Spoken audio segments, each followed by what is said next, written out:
Hola, buenos días.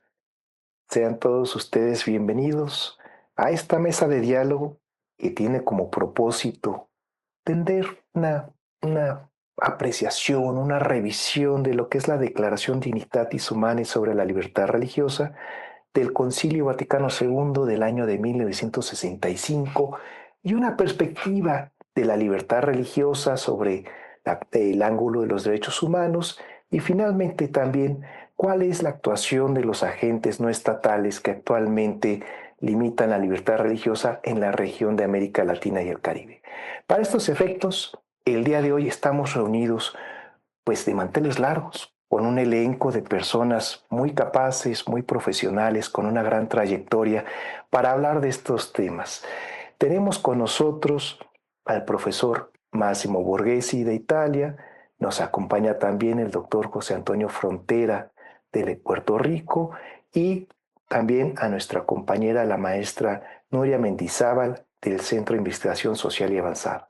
En el panel también se encuentra el doctor Fidencio Aguilar. Él es también un compañero de la División de Ciencias Sociales y Jurídicas y pues nos va a ayudar el día de hoy a llevar este evento y también, si nos lo permite, él nos podría ayudar a rescatar estas preguntas que tenga la audiencia sobre los temas que se van a ir exponiendo. En primer orden, vamos a darle el uso de la palabra al doctor Massimo Borghesi para que nos dé esta perspectiva, como les decía, del documento de Dignitatis Humanae. La segunda intervención va a estar a cargo del doctor José Antonio Frontera para que nos dé esta perspectiva de los derechos humanos y finalmente va a estar la maestra Nuria Mendizábal para aterrizar esto en los agentes no estatales que actualmente limitan la libertad religiosa en la región de América Latina y el Caribe. Bueno, para esto, y antes de dar inicio, a grandes rasgos les platico cuál es esta dinámica. Vamos a tener 15 minutos para que cada ponente presente una primera intervención. Después de que se agoten las tres intervenciones, me gustaría, si a ustedes les parece bien, que pudiéramos fomentar un diálogo entre los ponentes para ver cómo lo ven esto desde Italia, cómo lo perciben desde el Caribe, cómo se está viviendo esta situación y finalmente daríamos espacio para que pudieran las personas que nos acompañan en la audiencia mandar sus respectivas preguntas y que pudiera haber algunas de estas respuestas. Entonces, bueno, bienvenidos sean todos ustedes, doctor Massimo Borghesi, bienvenido, José Antonio, un gusto estar contigo nuevamente. Nuria, me da mucho gusto que nos acompañes. Fidens, siempre muy contento de que estés con nosotros. Sean todos ustedes bienvenidos. Siéntanse por favor con plena confianza. Vamos a tratar de hacer una primera intervención, una primera ponencia en donde se exponga, pero después vamos a propiciar un ambiente un poquito menos formal, quizá más de diálogo, más de apertura, para que nos podamos también escuchar entre nosotros y aportar algunas reflexiones que puedan ser interesantes para todos nuestros amigos que nos siguen a través de las redes sociales. Bueno, sin más preámbulo, si ustedes me lo permiten, quisiera presentar a nuestro primer ponente del día de hoy, que es el doctor Massimo Borghesi. El doctor Massimo Borghesi es una persona muy modesta que simplemente nos decía que quería que lo presentáramos como profesor titular de Filosofía Moral del Departamento de Filosofía, Ciencias Sociales Humanas y de Formación de la Universidad de Perugia en Italia, cargo que ocupó hasta recientemente en octubre de 2022. Pero bueno, creo que sería por justicia importante también mencionar algunas otras actividades porque su currículum, su trayectoria ha marcado pues un rumbo dentro de los pensadores católicos a nivel mundial. Él se licenció en filosofía por la Universidad de Perugia en 1974 con una tesis sobre Hegel dirigida por el profesor Armando Rigovello. Tras la tesis se trasladó a Roma, donde reside actualmente.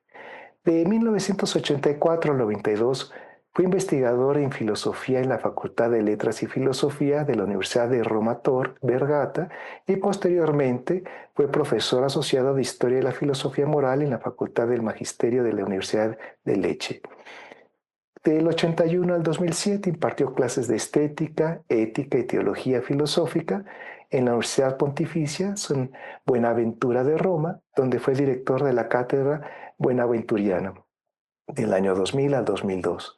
Del 2008 a 2017 impartió clases de filosofía y religión en la Universidad Pontificia Urbaniana.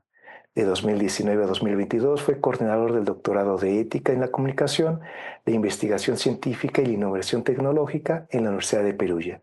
Es miembro del comité científico de las revistas Quaderni Leifi Studium, donde coordina la sección Filosofía en línea. Es miembro del comité científico editorial del Nuevo Giornale di Filosofia della Religione. Es asesor de la revista Humanitas, revista de Antropología y Cultura de la Pontificia Universidad Católica de Chile. Forma parte del comité científico del Centro Internacional de Estudios sobre Pascal de la Universidad de Catania. Desde 2006 es miembro del comité editorial Edizione Studium, donde dirige la colección filosófica La Dialéctica. Entre el 84 y 2002 fue miembro de la revista Il Nuovo Areópago. Entre 1984 y 2012 de la revista internacional 30 Giorni y fue editorialista desde 2005 hasta 2011 del diario De Eco di Bergamo. En 2013 recibió el premio Capri San Michele por el volumen Augusto del Noche, la legitimazione critica del moderno, publicada por Marietti.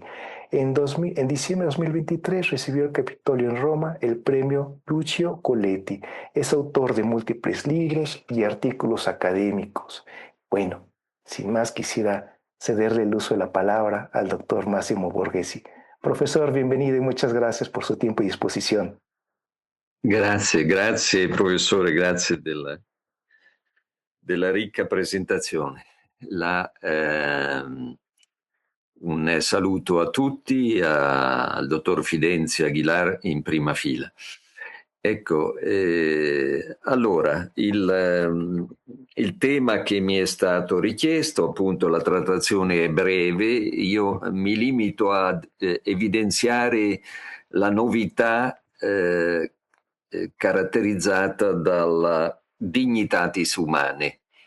Dignitatis humanae. Sappiamo tutti l'importanza di questo documento. È stato l'ultimo documento che è stato approvato dal Concilio Vaticano II il 7 di dicembre del 1965, no? E la sua gestazione, la sua elaborazione è stata muy complicata, no? È stato profondamente elaborato, discusso, ripensato, con molti problemi, la ribellione e poi lo scisma di Monsignor Lefebvre, come sappiamo, nasce proprio nell'opposizione alla dignitatis humanae, no? E certamente rappresenta un documento nuovo nel senso che rappresenta una rottura, una diversità sostanziale rispetto alla posizione sulla libertà religiosa del precedente magistero della Chiesa, in particolare di quello di Pio IX. Noi sappiamo che Papa Pio IX nel Sillabo, no? E aveva espressamente sconfessato il principio della libertà religiosa. Nel Sillabo si scriveva questo documento proclamato da Papa Pio IX, diceva, condannava la proposizione per cui ogni uomo è libero di abbracciare e professare quella religione che con il lume della ragione reputi verdadera. Quindi era una condanna senza appello del principio della libertà religiosa. Ora voi capite che nell'arco di 100 anni la Chiesa viene affermando esattamente il contrario, e questo è un punto naturalmente che creava profonde disaccordo, reazioni. Se si pensa che la scolastica di tutta la prima metà del Novecento è fortemente antiliberale, di cui si spiega anche le simpatie che molti cattolici ebbero per l'Action Française in Francia l'associazione politico-religiosa di Charles Maurras, no? Quella a cui inizialmente aderirà anche Jacques Maritain, e che verrà sconfessata poi nel 26 da Papa Pio XI, che verrà condannata espressamente. Ebbene, questo atteggiamento nazionalista di derecha, diciamo così, fortemente antiliberale, antidemocratico, nasceva in fondo dal sillabo di Pio IX. Quindi questa condanna era una condanna molto pesante, che certamente si poteva spiegare nel contesto politico della seconda metà dell'Ottocento in Europa, e non solo in Europa, poi anche nell'America Latina, in Messico, a partire dagli inizi del 1900. Cioè un contesto in cui il cosiddetto Stato liberale era totalmente illiberale, non era liberale, era liberale di nome ma non decio. Era uno Stato profondamente anticattolico, uno Stato profondamente invasivo, uno Stato quasi totalitario, perché in Francia la cosiddetta Loi de Séparation del 1905 era una legge fortemente invasiva e totalizzante nei confronti della Chiesa. Quindi di fronte a questa immagine di uno Stato liberale che era profondamente dittatoriale, si comprende il giudizio così pessimista e negativo di Papa Pio IX. Però quella affermazione non teneva conto che potevano esserci anche stati liberali che adottavano modelli diversi. Per esempio negli Stati Uniti d'America la concezione della democrazia era diversa dalla democrazia francese. E queste distinzioni però non furono operate nel sillabo, e questo con gravi conseguenze. Allora, il Concilio Vaticano II rettifica la posizione del sillabo e ammette per la prima volta nei secoli moderni, questo principio della libertà religiosa in maniera chiara, senza porre dei limiti. Su questa decisione così importante ci fu una convergenza tra due episcopati del concilio, quello americano e quello dei paesi dell'Est Europa.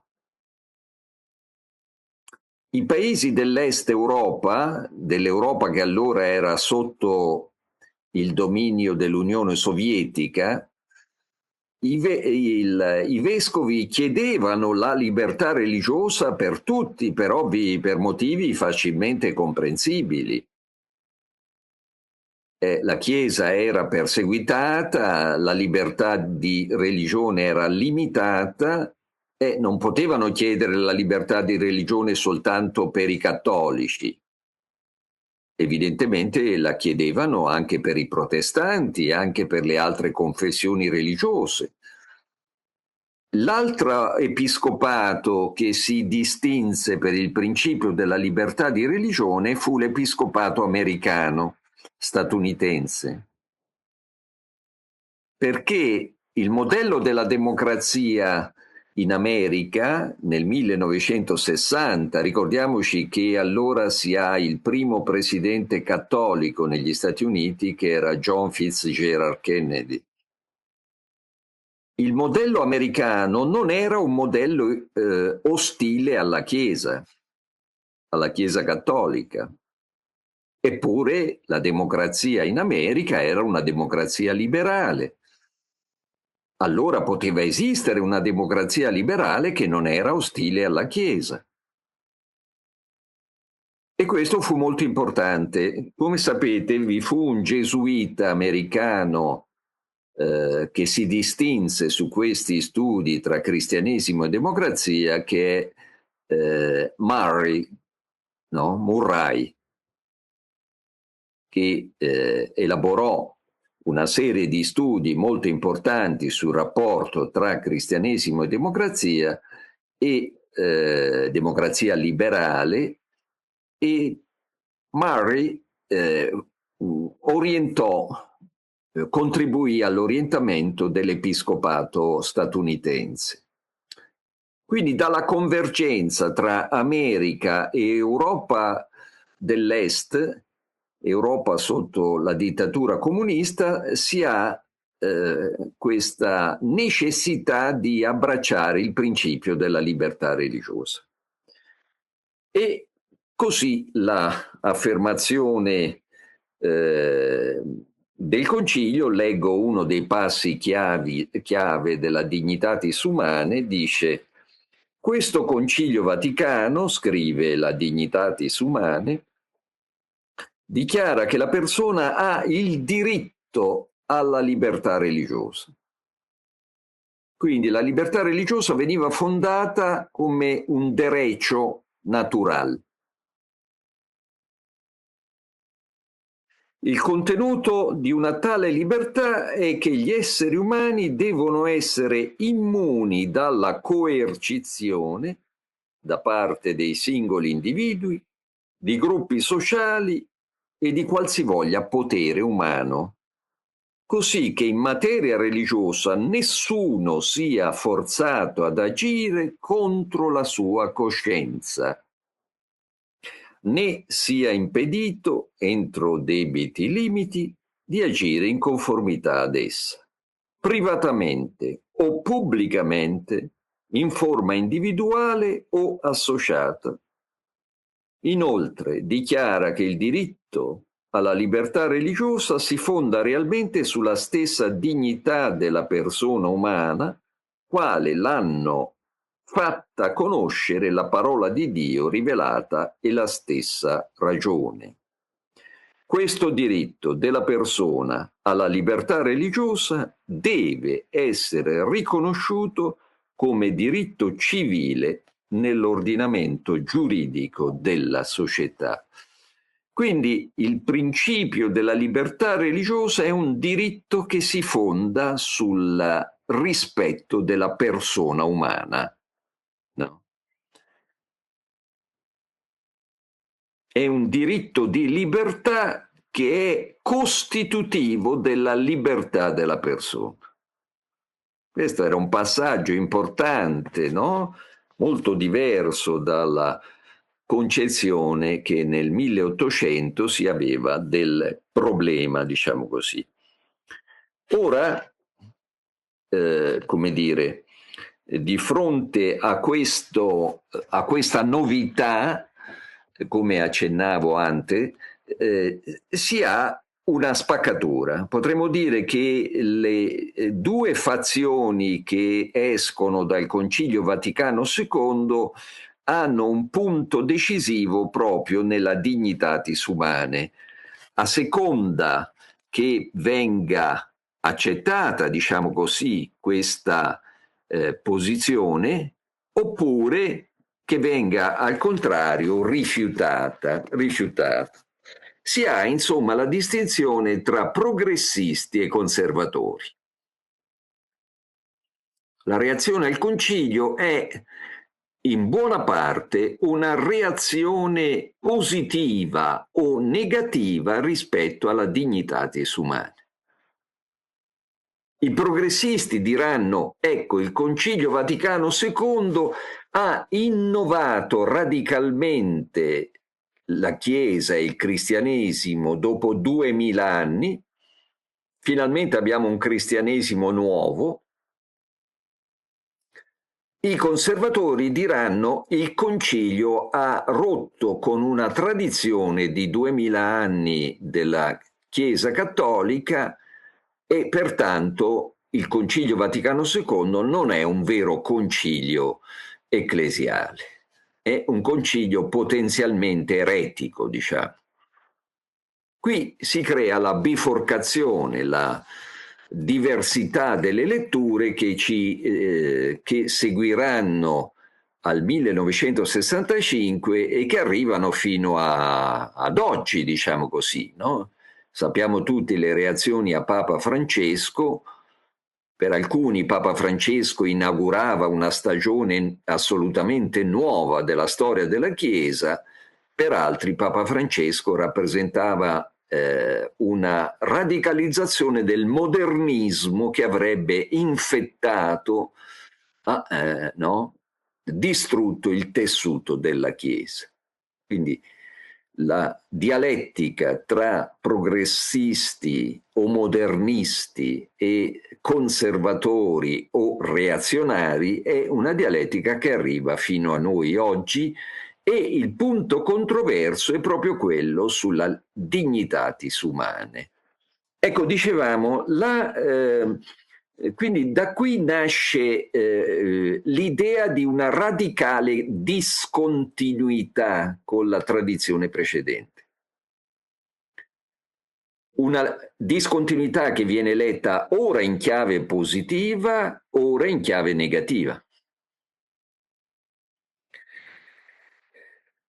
È per questo che è molto importante il discorso che nel Natale del 2005 Papa Benedetto XVI ha rivolto alla Curia Romana per una lettura interessante e vorrei dire anche corretta del documento Dignitatis Humanae, no?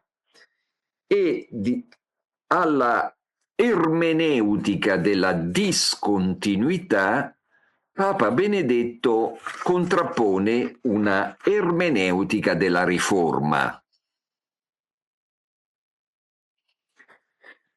Cioè Ratzinger è d'accordo sul fatto che la Dignitatis Humanae rappresenta, come dire, una novità rispetto al magistero precedente.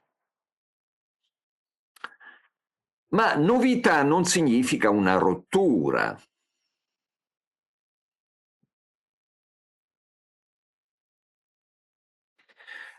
Nel suo discorso Ratzinger dice: qual è lo scopo che il concilio si proponeva? Che cosa voleva realizzare il Vaticano II? No? E lui afferma: il concilio doveva determinare in modo nuovo il rapporto tra la Chiesa e l'età moderna.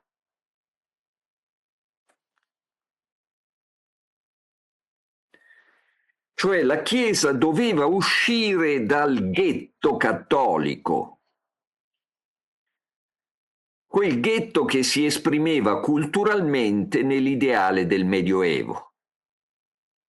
Noi sappiamo che tutta la cultura cattolica della prima metà del Novecento aveva come utopia il medievalismo in Europa, il Medioevo europeo naturalmente. Tornare al Medioevo, questo era l'utopia dei cattolici, sia in politica sia nell'ambito culturale. Però se io dico che lo scopo del cattolico è tornare al Medioevo, vuol dire che io non ho nessun dialogo con il mondo moderno. Vuol dire che la Chiesa si chiude in una fortezza assediata. Questo era il limite. Tutto il mondo moderno era malo. Non c'era nulla con cui si potesse dialogare a parte la scienza e il sapere scientifico, insomma, come tale. E ora, nel suo discorso del 2005, Papa Benedetto dice: in realtà non è solo la Chiesa che era cambiata, ma anche la cultura laica era cambiata a seguito del totalitarismo del Novecento e della Seconda Guerra Mondiale. Cioè, mentre la cultura laica razionalista è molto forte nel 1800 e anche nella prima metà del Novecento, l'esperienza del totalitarismo, che è un fenomeno legato all'ateismo, e l'esperienza della tragedia della Seconda Guerra Mondiale hanno aperto anche gran parte della cultura laica alla riscoperta della dimensione religiosa. Cioè non c'era più l'ostilità feroce dell'Ottocento nei confronti del cristianesimo. E anche il modello democratico non era più un modello così ferocemente anticattolico. No? E poi un'altra cosa, dice Papa Benedetto, negli anni 50, dopo la Seconda Guerra Mondiale, molti cattolici hanno dimostrato alla guida dei partiti democratici in Europa, ma potremmo dire anche in America Latina, no? Basta pensare a Eduardo Frei in Cile, hanno dimostrato che si può correttamente guidare un modello democratico liberale.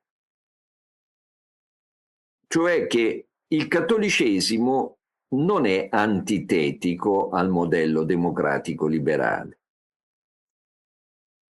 Naturalmente in Europa c'era stato un grande personaggio che esercita un'influenza molto grande anche in America Latina e che è Jacques Maritain. Perché Maritain è colui che con Umanesimo integrale, l'opera del 1936, separa il cattolicesimo dal medievalismo conservatore, tendenzialmente filofascista, e restituisce un legame tra cristianesimo e democrazia che costituirà una lezione molto importante anche per tutti i teorici del rapporto tra cristianesimo e democrazia in America Latina.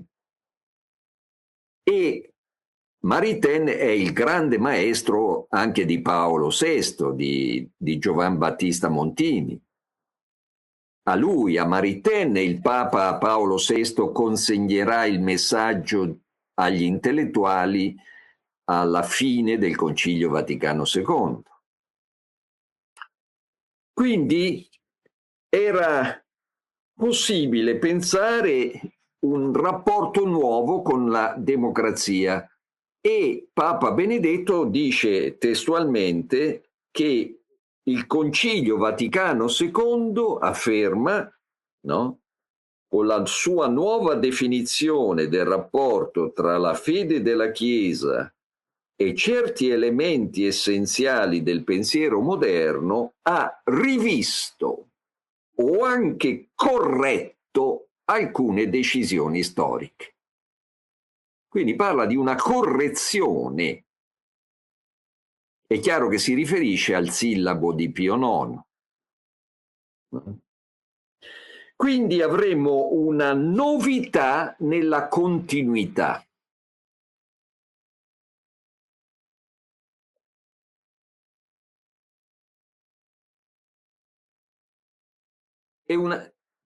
Paolo Benedetto XVI opera una distinzione tra i principi che rimangono sempre i medesimi e le applicazioni contingenti. Le applicazioni possono cambiare, i principi rimangono.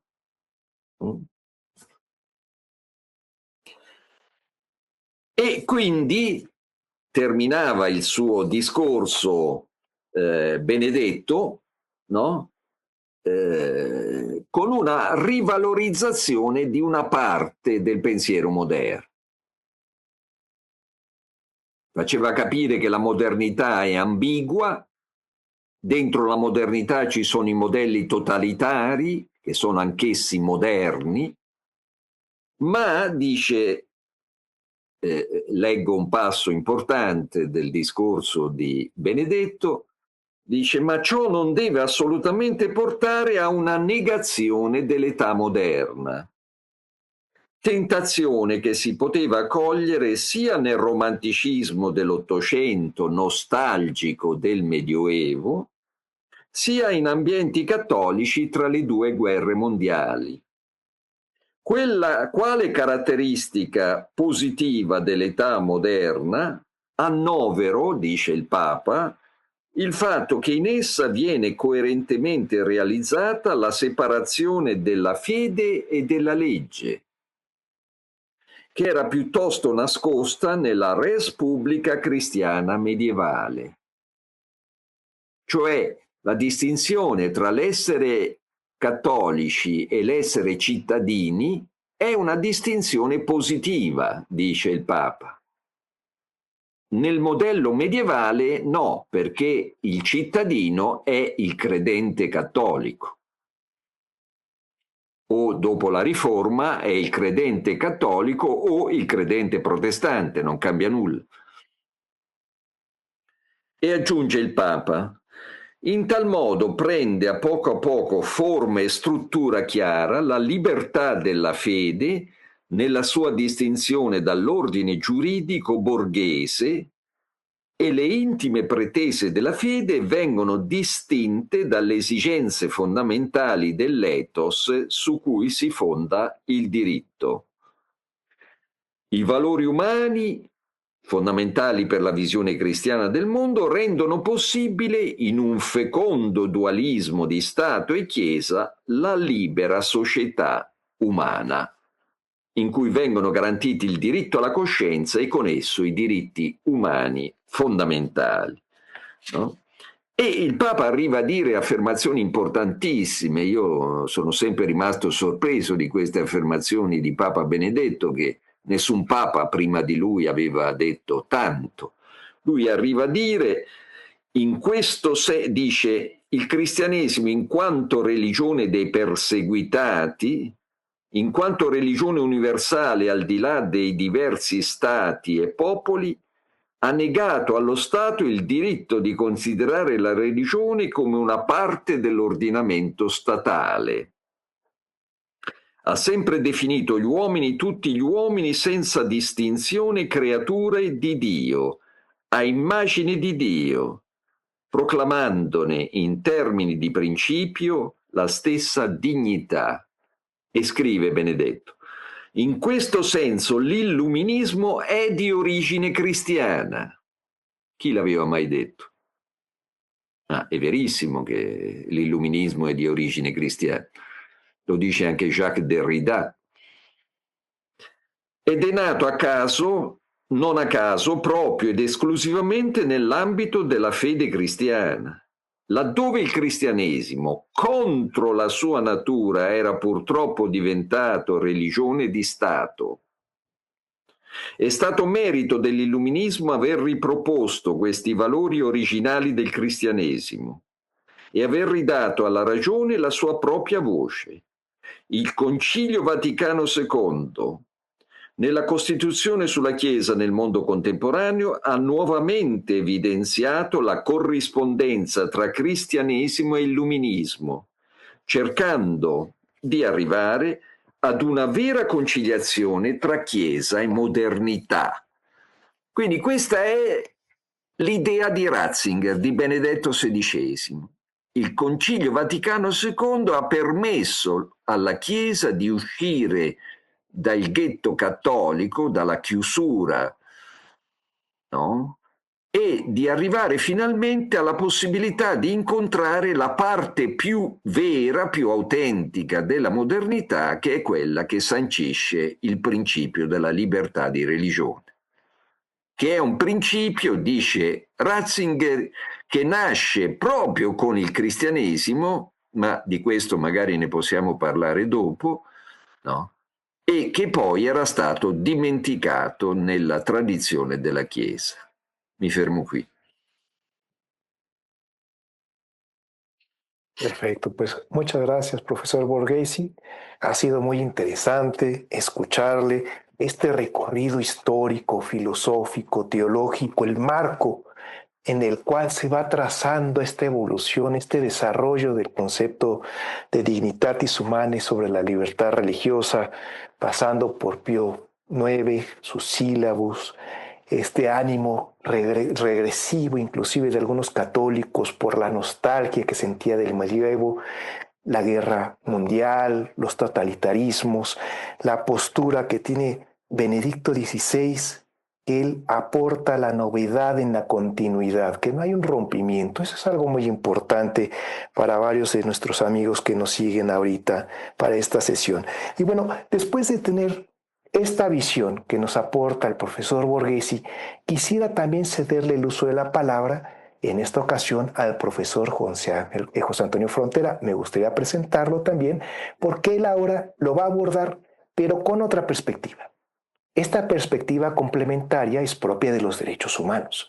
Él nos va a poder decir, bueno, además de cómo se vivió dentro de la iglesia, estos progresistas, estos conservadores, unos que empujaban, otros que detenían la marcha del Concilio Vaticano II y el documento de Dignitatis Humanae, ahora vamos a verlo, vamos a revisarlo con otros ojos, con otros lentes, y esto es de los derechos humanos.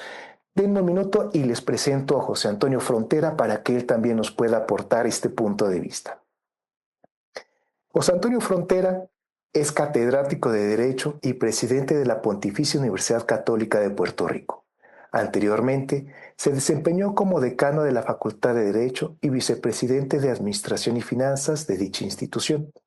Ha ejercido como profesor y ocupado posiciones administrativas en la Universidad de Puerto Rico, Institución Estatal de Educación Superior, y como profesor visitante en otras universidades, tanto de Puerto Rico como de América Latina y de España. Tiene una licenciatura en Contabilidad y Ciencias Económicas, el grado de Juris Doctor de la Universidad de Puerto Rico y un posgrado en Derecho Comercial Internacional de la Universidad Erasmus en Rotterdam, en los Países Bajos. Ha sido consultor en temas jurídicos de la Conferencia Episcopal Puertorriqueña y se ha especializado en temas de Derecho Constitucional y de Derecho Eclesiástico del Estado. Profesor José Antonio, bienvenido, buenos días. Estamos deseosos también de escuchar este otro punto de vista. Muchas gracias, Marcelo, y quizás como ahora digo yo, como punto de continuidad, tomo parte de donde terminó el doctor Borghesi para abordar el tema. Hay unos fenómenos que según los enfrentó la Iglesia, los enfrentó el mundo, y es ese movimiento del Estado confesional sustituido por el Estado no confesional, pero un Estado no confesional en dos maneras. Primero, un Estado liberal no confesional abierto a la religión, pero por otro lado, el Estado antirreligioso, que tomó dos formas, y una de ellas parece paradójica. Primero, el Estado totalitarista, particularmente que se da después de la Revolución Bolchevique y todo lo que se vive en el bloque soviético que comienza a partir de ahí, pero también el Estado nacional religioso. Y digo que eso es un Estado antirreligión porque al darle un uso político formal a la religión, la desvirtúa de su verdadero propósito. Así que termina siendo un Estado antirreligioso. Y precisamente, quizás en una reflexión expandida a lo que nos decía el doctor Borghesi, a la misma Iglesia le ha convenido salir de ese formulario del Estado confesional, porque muchos de los pecados que se le atribuyen históricamente a la Iglesia realmente han sido pecados de los estados haciendo uso del fenómeno religioso y de los poderes de relación que tenía con la Iglesia. Así que frente a esos fenómenos vividos en la primera mitad del siglo XX y del triunfo del liberalismo democrático en la Segunda Guerra Mundial, surge este planteamiento de una idea universal de derechos humanos. Es decir, que independientemente de la fórmula que adopten los países hacia su estructuración política interna y a ese derecho de cómo autorregularse del que nos hablaba el doctor Borghesi, había que establecer unos límites al Estado. Y unos límites que surgieran desde esa comprensión de la propia persona humana con una dignidad inalienable independientemente de dónde le tocara nacer o le tocara vivir por las circunstancias geopolíticos sociales. Y de ahí el concepto de una Declaración Universal de Derechos Humanos.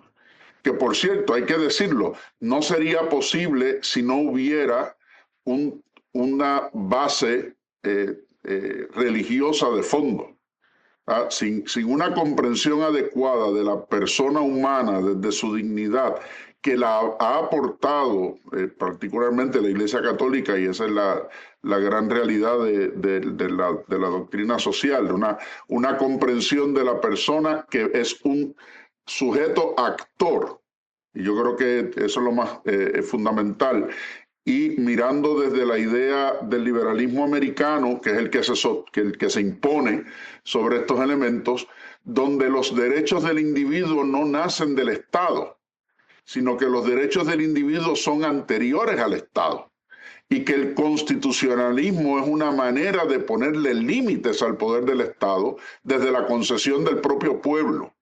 Por eso la idea de la inscripción inicial de la Constitución, nosotros el pueblo, y de una transferencia de poder que va del pueblo al Estado, no del Estado al pueblo. El principio del constitucionalismo americano, y esto es importante entenderlo por la influencia que tiene en la Declaración Universal, es que los derechos de los individuos no nacen del reconocimiento jurídico, sino que los derechos del individuo son inalienables a la persona, y que lo que hace el proceso jurídico es establecer los límites de convivencia de esos derechos y por lo tanto los límites también al Estado como garante de esa convivencia de los derechos.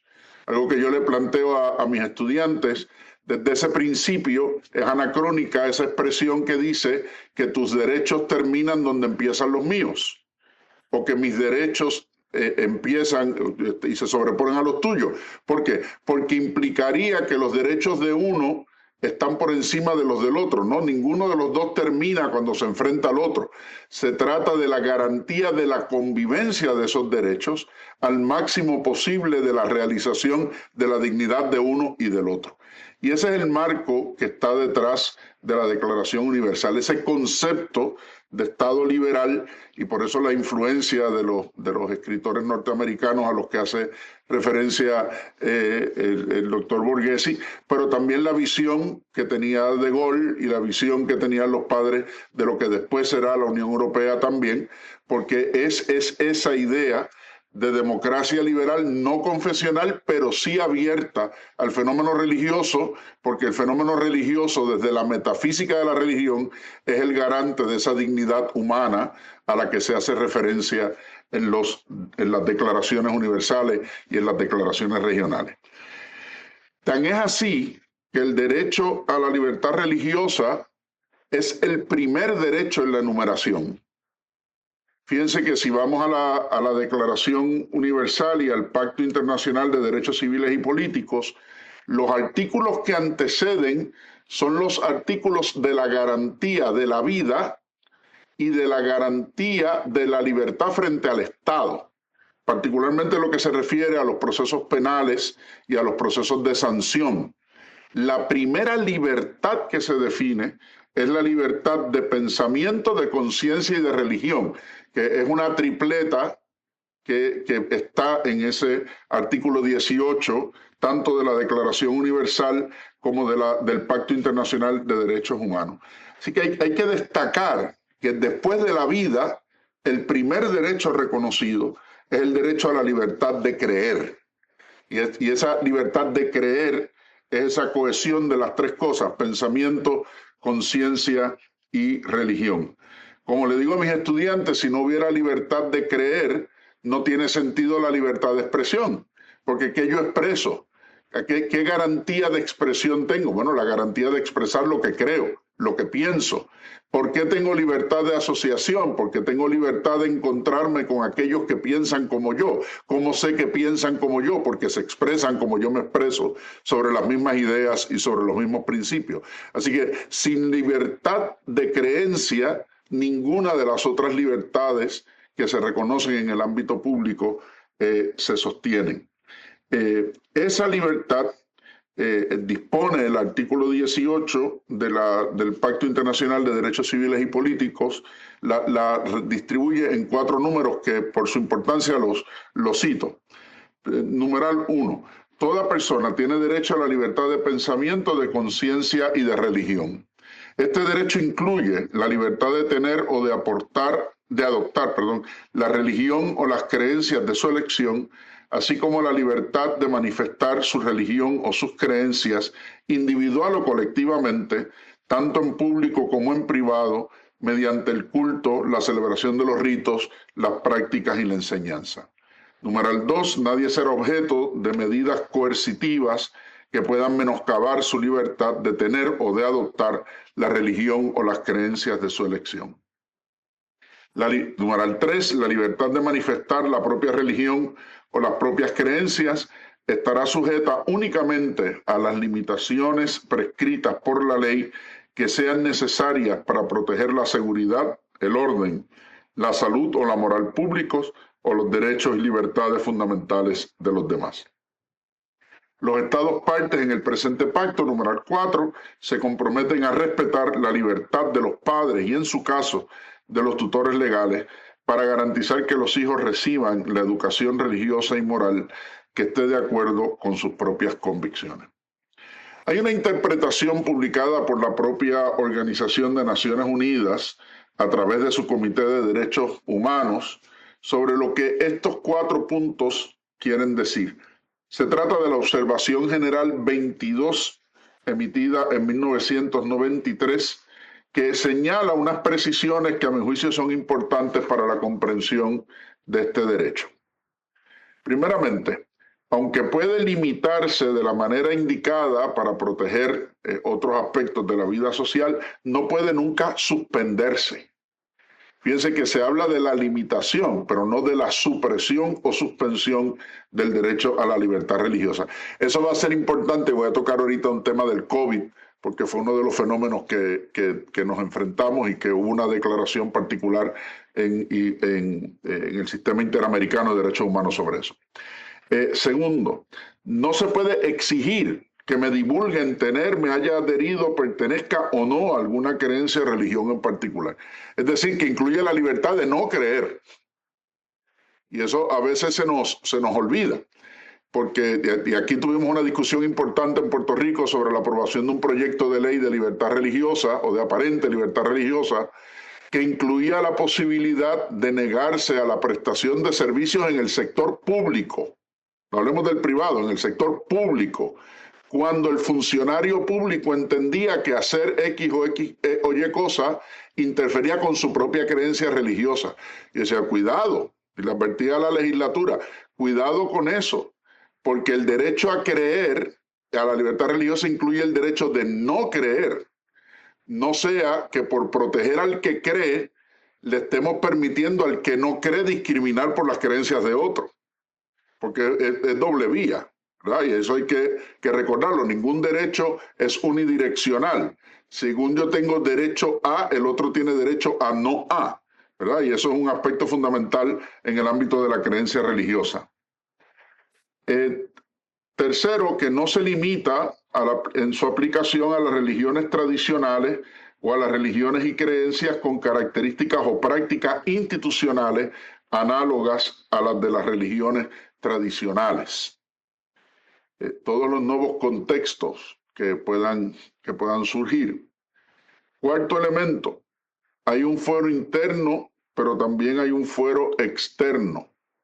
La libertad de creer, como dije ahorita, está atada a la libertad de expresión, pero también el propio derecho constituido en ese número 18 dice que yo puedo creer y practicar individual y colectivamente.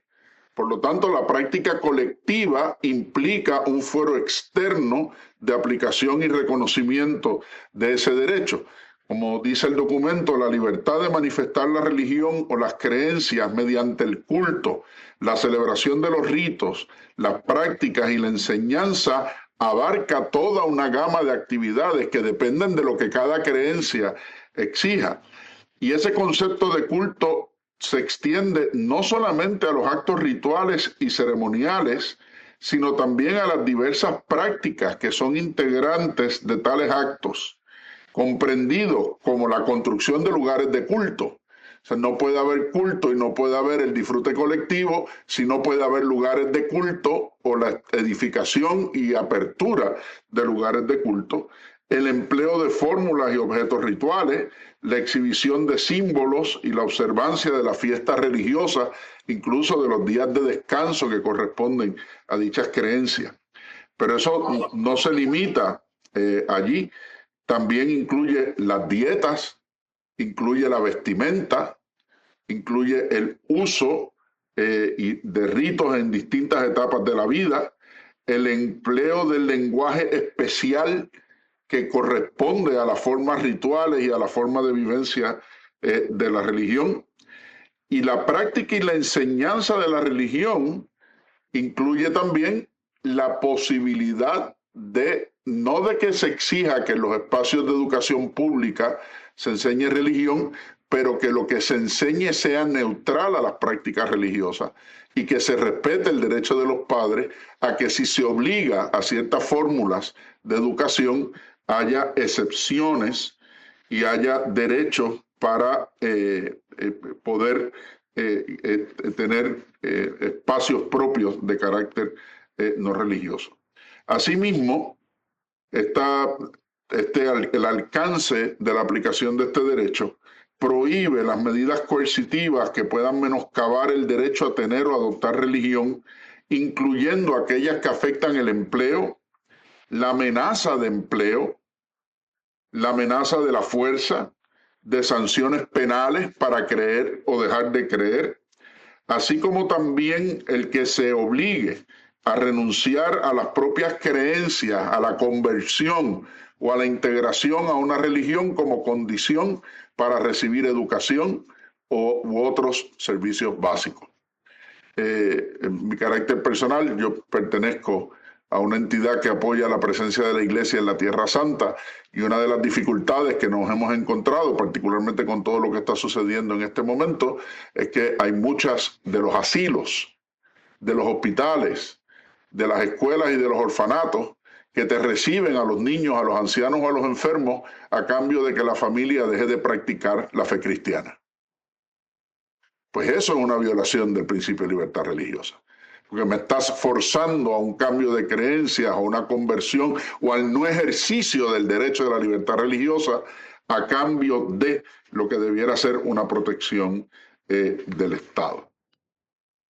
Ese derecho abarca también la libertad de tener, no tener, cambiar y manifestar las creencias y sobre todo poder ajustar las creencias. Yo podía creer algo de una manera y mañana creerlo de otra, institucionalmente igual, sin que el Estado me pueda decir, no, como ya no crees lo mismo de antes, ahora no te reconozco. No, eso es parte de mi libertad. Hay otros instrumentos, como en la Declaración de 1981, en la Resolución 3655 de las Naciones Unidas, sobre la eliminación de la intolerancia y discriminación religiosa, que refuerzan estos principios. En particular, el artículo 3 de dicha declaración manifiesta que la discriminación entre los seres humanos por motivos de religión o convicciones constituye una ofensa a la dignidad humana y una negación de los principios de la Carta de las Naciones Unidas, y debe ser condenada como una violación de los derechos humanos y las libertades fundamentales proclamados en la Declaración Universal y enunciados detalladamente en el Pacto Internacional de Derechos Humanos, así como un obstáculo para las relaciones amistosas y pacíficas entre las naciones. Este reconocimiento universal se ha ampliado también con reconocimientos en sistemas regionales. Particularmente hay 3 sistemas regionales que tienen cartas y tribunales propios de derechos humanos: el sistema interamericano, que tiene la Convención Americana sobre Derechos Humanos, que su artículo 12 es muy similar al artículo 18 de la Declaración Universal, protegiendo la libertad de conciencia y de religión, prohibiendo la discriminación y garantizando la autonomía en asuntos de fe.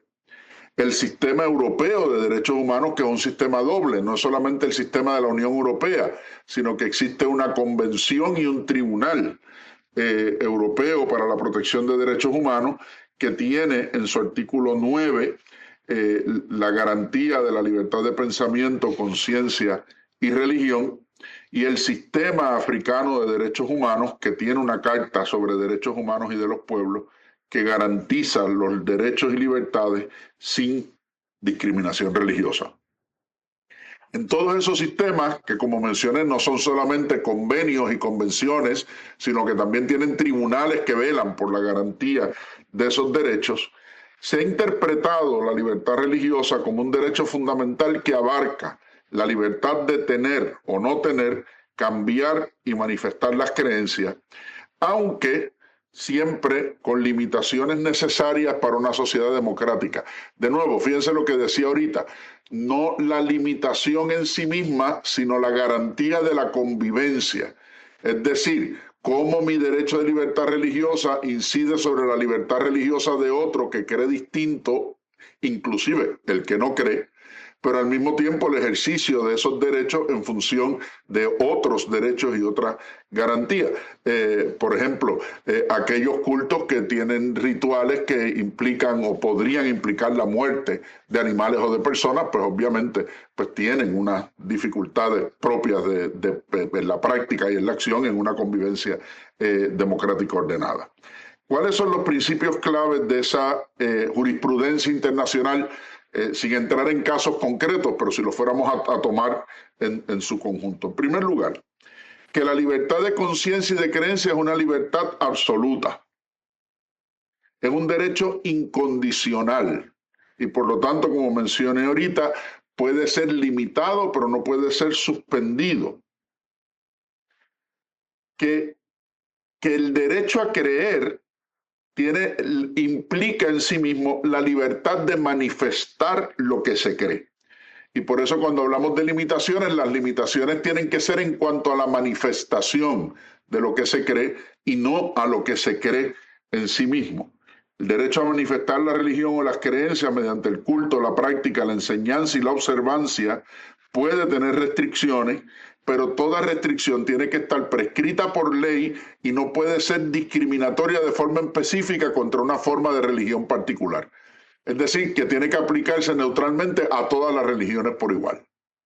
Y ahí es donde hay que tener cuidado, porque en ánimo de la neutralidad puede haber entonces la sobrelimitación. No, para que sea neutral tengo que limitar demasiado a todo el mundo. No, cuidado, es a la inversa. Es limitar lo menos posible en una aplicación neutral que garantice la expresión y la manifestación. Tercer principio de la jurisprudencia, la no coerción. Nadie debe ser objeto de coerción, de amenaza o de obligación respecto a lo que cree, al cambio en lo que cree, a la adopción o no adopción de sus creencias. Y el cuarto principio es que es un derecho inalienable y universal. Nadie puede ser privado de ello. Y en eso hago notar, particularmente en la interpretación interamericana, que se ha sostenido que incluso quienes están en régimen penitenciario gozan de derecho a la libertad religiosa y hay que garantizárselo y protegerlo. Hay un caso particular de Paraguay resuelto en el 2004, donde la Corte Interamericana de Derechos Humanos atiende precisamente ese aspecto. Lo hemos visto recientemente en las expresiones del Papa León con respecto a la situación de los inmigrantes en Estados Unidos, que como no están encarcelados propiamente, sino que están en unidades especiales, ha sido difícil y se ha estado exigiendo por parte de la Iglesia que se les garantice el acceso al culto o por lo menos a recibir los sacramentos. O más recientemente, como mencioné que iba a hacer alusión, en la crisis del COVID, en cuanto abarca, y aquí se incluye dentro del principio de la libertad religiosa, lo que abarca los ritos fúnebres, el duelo y el luto. Hay una expresión particular de la Comisión Interamericana en un comunicado sobre el respeto al duelo de las familias de las personas fallecidas en la pandemia del COVID, donde se señala lo siguiente: los obstáculos para que los familiares puedan despedir a sus parientes de conformidad con sus propias creencias, ritos y costumbres genera un profundo dolor e imposibilidad de duelo. La comisión recuerda que la muerte se relaciona en algunos casos con profundas elaboraciones simbólicas y religiosas, y que por lo tanto el culto o rito mortuorio adquiere una importancia fundamental para que las personas puedan realizar más fácilmente el duelo y reelaborar sus relaciones con la persona difunta.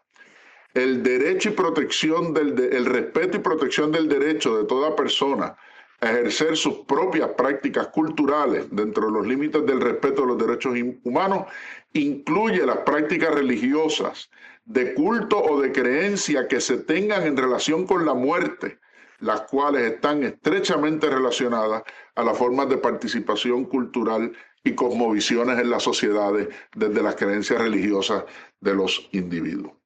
Para cerrar y poder proseguir con la discusión y la conversación, planteo dos preguntas que siguen en debate y me parece que son fundamentales. La primera, partimos siempre de la premisa que los derechos humanos y los derechos fundamentales son derechos individuales, es decir, son derechos de la persona. ¿Qué pasa entonces con las personas jurídicas, con las instituciones religiosas? ¿Cómo se aplican estos principios a las instituciones religiosas, tales como las iglesias estructuradas formalmente, como es el caso nuestro en la Iglesia Católica? ¿Se extiende ese derecho por asociación? ¿Se extiende por analogía? ¿O se extiende solamente en cuanto lo representa el derecho y la libertad propia de los creyentes que las constituyen? Con lo cual entonces no habría derechos de colectivo, sino solamente derechos de representación. Es una pregunta particular en aquellos estados donde no se puede hablar formalmente de un derecho eclesiástico del Estado, o donde las iglesias están sujetas a las normas del derecho societario o corporativo y no a unas normas de reconocimiento particular. Y la segunda pregunta, que estoy seguro que es hacia donde va Nuria con su presentación, ¿frente a quién se reclaman estos derechos? De ordinario, como mencioné ahorita, el reconocimiento de los derechos humanos y de los derechos civiles es un reconocimiento frente al Estado y una exigencia de control al Estado. Sin embargo, de todos los textos que he mencionado normativos en esta dirección, de los textos de las convenciones, se desprende que la garantía y disfrute exige condiciones que obliguen al respeto y cuidado por actores privados. Y aquí termino con una cita de Fernando Arletas de Argentina, un artículo que se publicó en el 2011, donde dice que el Estado tiene una función especial, ya que debe adoptar las actuaciones necesarias para garantizar el libre y pleno ejercicio. Y eso incluye las medidas legislativas o de otro carácter que fueran necesarias para darle efectividad a esos derechos.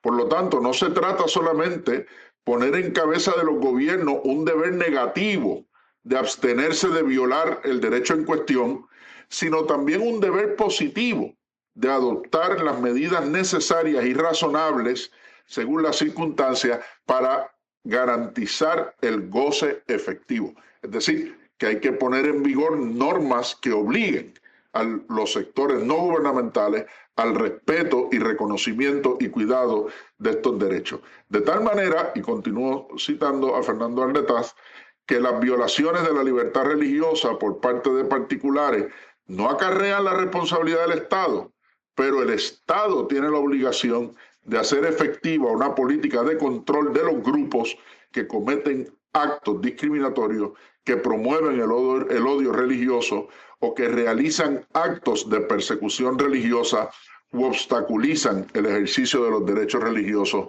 por parte de los individuos. Y ahí esa obligación positiva de hacer para que no ocurra, ¿verdad? A través de la legislación y de otros medios. Y con eso, pues concluyo esta primera intervención. Muchas gracias a todos. Muchas gracias, José Antonio. Muy interesante. Amigos del auditorio, tenemos hasta el momento dos visiones, las dos muy interesantes, creo yo complementarias. La primera, del doctor Massimo Borghesi, quien nos narra de esta evolución, de cómo se fue dando, de la importancia de las aportaciones de Dignitatis Humanae de 1965 a 60 años precisamente de su publicación.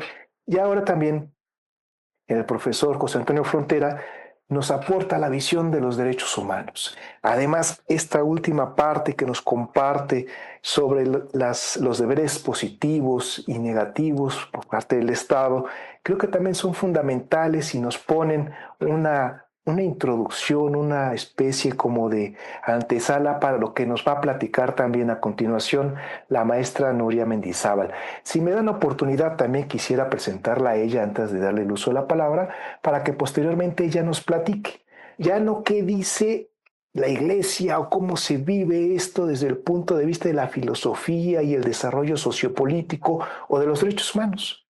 Aquí el planteamiento creo que va a ser interesante porque nos va a decir ya no cómo se piensa, sino cómo se vive, qué es lo que está pasando en la realidad de la región de América Latina y el Caribe 60 años después de que se publicó Dignitatis Humanae sobre la libertad religiosa y que estamos hablando también de que en el 48 salió esta Declaración Universal de los Derechos Humanos, que es la piedra angular de donde van a derivar varias de estas declaraciones y tratados que nos platicaba el profesor Frontera. Bueno, permítame tantito para introducir a la maestra Nuria Mendizábal. Ella es egresada de la Maestría en Derechos Humanos y Democracia de la Facultad Latinoamericana de Ciencias Sociales, Flaxo, México. Obtuvo la licenciatura en Derecho por el Instituto Tecnológico Autónomo de México, el ITAM, con mención especial. Además, posee otros cursos de posgrado sobre mediación, derechos humanos y el Diplomado Internacional Procesos Políticos de Política Pública en Sociedades Digitales. Actualmente se encuentra estudiando el doctorado en Derecho en la Facultad de Derecho de la Universidad Nacional Autónoma de México. Su principal línea de investigación se enfoca en los derechos sociales, económicos, culturales y ambientales bajo la perspectiva de la justicia social y el bien común, a partir de su experiencia de más de una década en el Tribunal Constitucional de México. Ocupa cargos en la Administración Pública Federal como la Jefatura de Departamento de la Dirección de Banca y Desarrollo de la Secretaría de Hacienda y Crédito Público, la Subdirección de Proyectos Especiales de la entonces Comisión Federal de Mejora Regulatoria de la Secretaría de Economía. Dentro del Poder Judicial de la Federación se desempeñó en tribunales colegiados como oficial judicial y en la Suprema Corte de Justicia de la Nación fue asesora de ponencia, directora de Atención Ciudadana, directora de vinculación con organismos nacionales e internacionales de derechos humanos y dictaminadora jurídica de seguimiento de los asuntos de pleno y salas. Bueno, pues ella es precisamente nuestra compañera en la División de Ciencias Sociales y Jurídicas, la maestra Nuria Mendizábal. Nuria, bienvenida y adelante. Muchas gracias. Muchas gracias por la presentación y también, desde luego, agradezco a los doctores que me precedieron, porque realmente esto va sentando las bases, pues, del diálogo que tendremos. Por mi parte, yo quiero aprovechar los minutos que me corresponden para presentarles el proyecto de investigación que fue elaborado desde el Observatorio Mexicano de Libertad Religiosa del CISAP. A este proyecto de investigación le hemos dado el título de Agentes no estatales que limitan la libertad religiosa en América Latina y el Caribe. Como bien comentó el doctor José Antonio, pues ahora vamos nosotros, digamos que sobre este foco. Permítanme brevemente comentarles que este proyecto se realizó atendiendo una convocatoria de este año del Observatorio Socioantropológico y Pastoral del Centro de Gestión del Conocimiento, que forma parte del Consejo Episcopal Latinoamericano y Caribeño. Entonces, ante esta convocatoria, nosotros planteamos esta posibilidad de indagación y estos pues son los resultados, los hallazgos que encontramos. Desde el observatorio del CISAP se percibe la existencia de estos otros agentes, distintos a las autoridades civiles que en la práctica pues también limitan el ejercicio de este derecho humano en nuestra región. Como hemos estado comentando, el camino de cada persona en la búsqueda de la verdad pues está protegido a nivel internacional, como ya muy bien se nos ha explicado. Y aún así, pues seguimos viendo una multiplicidad de actos violentos perpetrados y por agentes estatales a causa de la fe de las personas, pero esta investigación ha querido afinar un poco más la mirada sobre eso que ya conocemos y ver en nuestra región latinoamericana y caribeña una nueva variable en esta observación, y es ubicar hoy por hoy, ¿cuáles son los actores no estatales que inciden en que la libertad religiosa no alcance su plenitud? Quiero compartirles que, dado este objetivo, tuvimos que tomar en cuenta, recontextualizar lo que se entiende por libertad religiosa en nuestra región. También tuvimos que considerar dinámicas nuevas, dinámicas contemporáneas. Me refiero a la globalización, a la secularización, el laicismo, la erosión del compromiso democrático de nuestras sociedades y particularmente la presencia del crimen organizado, el daño que se hace a la casa común, la violencia y la desigualdad a la que se someten las minorías étnicas y los pueblos originarios de América. Digamos, estos son otras cuestiones, otros lentes que cuando nos adentramos a este estudio también nos vimos obligados a considerar. Esto permitió, entonces, ampliar la mirada hacia las víctimas de los abusos en contra de la libertad religiosa.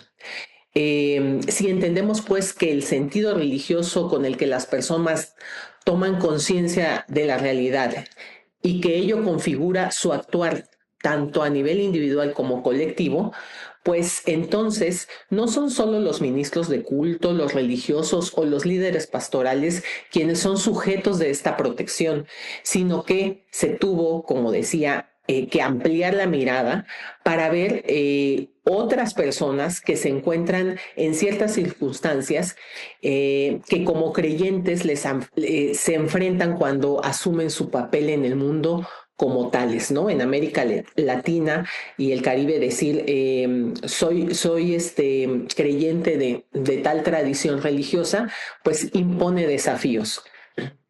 Así pues, en nuestra América, las personas experimentan varios tipos de actos de violencia por su fe.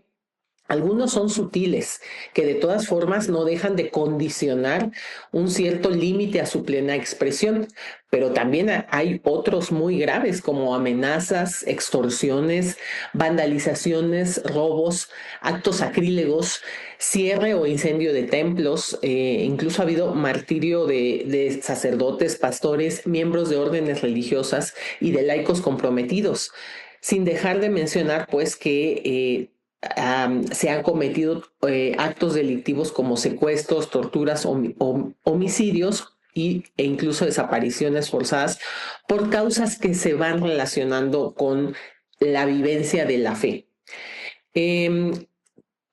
Esto se los comparto para hacer ver que se trata de una investigación de diversas variables, se ponen en juego diversas variables, de tal manera que no es posible establecer una simple relación causa-efecto, sino más bien es una investigación que nos ha invitado a considerar un entramado multifactorial para poder entender pues lo que encontramos, ¿no? Como ya había señalado,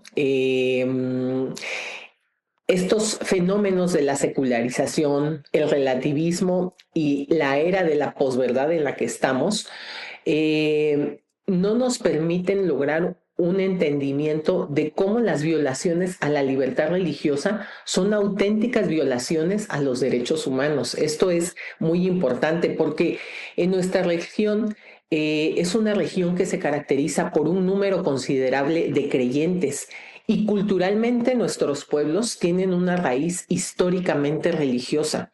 Sin embargo, es muy común que no se combatan las conductas que atentan contra la libertad religiosa en esos términos, ni en términos de libertad religiosa, ni en términos de derechos humanos, ¿no?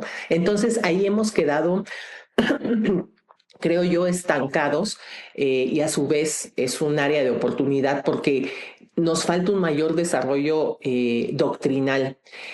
Y este desarrollo doctrinal, esta falta de este desarrollo doctrinal, me parece, y bueno, en el equipo que construyó esta investigación hemos compartido que es muy necesario en sociedades tan complejas, donde las personas estructuran su vida de acuerdo a distintas formas de ver el mundo.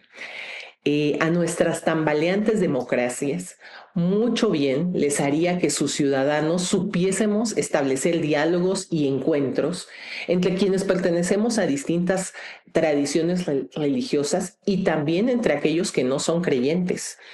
Un diálogo interreligioso, un diálogo intercultural dentro de una sociedad es una gran protección en contra de la polarización que hoy parece que carcome nuestras convivencias cotidianas en toda la región. Entonces, no quería dejar de apuntar, pues, que ahí tenemos estos pendientes, pero que haber dejado esto en el tintero, pues, también tiene sus consecuencias hasta la actualidad. Y con este marco previo, ahora me permito compartir de forma esquemática que hemos visto en el recorrer de la investigación.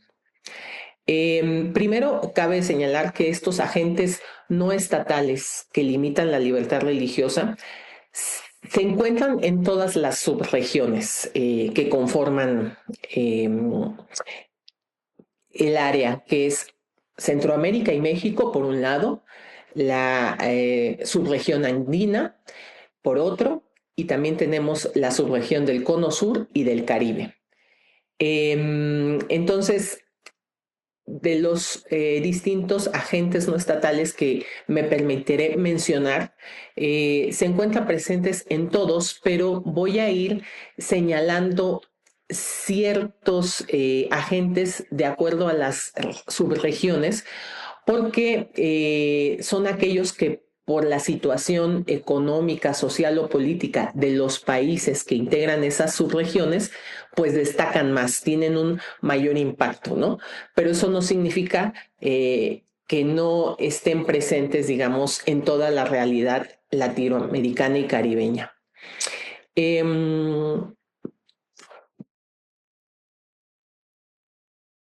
Algo importante que también nos interesa destacar es que aunque vamos a poner el foco de atención en los agentes no estatales, no podemos dejar de mencionar, pues, que el Estado, el aparato estatal, hoy por hoy sigue siendo un actor determinante en la violación de la libertad religiosa en la región, cuando con base en ella se desafía el poder, ¿no? El poder del Estado. Y pues en general, la libertad religiosa es un excelente termómetro de cómo es el respeto a los derechos humanos en cualquiera de nuestras naciones y por eso pues los casos de Nicaragua o Venezuela pues debemos tenerlos ahí presentes, ¿no? Donde pues sí es más el aparato estatal quien ejerce este tipo de violaciones y no desconocemos los casos así, pero pues bueno, vamos sin desconocer esas realidades que hoy cobran una actualidad. vamos a centrarnos en los agentes no estatales, entendiendo pues que anteriormente había una visión estadocéntrica, ¿no? O sea, las violaciones a derechos humanos, como se había dicho, pues se enfocaban, ¿no? Como responsable al Estado de su comisión. Pero finalmente también el derecho internacional de los derechos humanos, como un mecanismo de ampliación de su protección, va entendiendo que también los estados pueden tener un tramo de responsabilidad cuando no cumplen con ciertas condiciones mínimos básicos para que, aunque no sean agentes estatales, otros grupos u otros individuos atenten contra esas libertades. Entonces, en efecto, pues considerando que también el Estado tiene el deber de prevenir razonablemente las violaciones a los derechos humanos de las personas, es que vale la pena al día de hoy preguntarnos, ver, analizar cuáles son pues esos agentes no estatales. En la región de Centroamérica y México, de los aspectos que más llaman la atención como problemas en términos de pretensión de imponer la fe, se han documentado conflictos en comunidades indígenas católicas que atacan y excluyen a sus miembros cuando cambian de religión. En Guatemala, por su parte, comunidades evangélicas o adventistas coaccionan a los pueblos indígenas para que dejen sus creencias religiosas por considerarlas sincréticas. En Panamá hay organizaciones evangélicas que condicionan apoyos materiales a los pueblos indígenas para que se conviertan a su religión. En ámbitos escolares, por ejemplo, también hemos observado que se restringe la libertad religiosa cuando en Guatemala profesores de escuelas católicas o evangélicas condicionan calificaciones a los alumnos a fin de que participen en actividades religiosas, ya sea en la escuela o fuera de. En Panamá incluso se han dado casos de profesores que segregan a los alumnos porque no participan en clases de religión, moral y valores. En esta región, Centroamérica y México, desde luego es muy relevante mencionar como un agente no estatal que también presiona para que la libertad religiosa no pueda desplegarse con toda su hondura, pues al crimen organizado, ¿no? El crimen organizado está presente con esta fuerza en Costa Rica, El Salvador, Guatemala, Honduras y México. En dinámicas que a veces se relacionan y a veces no, agentes de pastoral han sido amenazados por defender la casa común, sobre todo cuando se dan contextos donde la tala o la minería ilegal se implementa justamente por parte del crimen organizado. Y sin dejar de considerar que también por este mismo motivo existen poderosas empresas interesadas en extraer recursos naturales de los territorios que también presionan a aquellos agentes pastorales que hacen la defensa de la casa común. Desde luego también tenemos en esta región muy presente actos de violencia que se generan por la polarización y la radicalización en temas sensibles. Me refiero a temas sobre la defensa de la vida, el matrimonio entre personas del mismo sexo. Estos son temas pues que sí, que generan una gran confrontación prácticamente sin posibilidad de diálogo. Por parte de grupos activistas de diversos colectivos feministas o de la comunidad LGBTI+,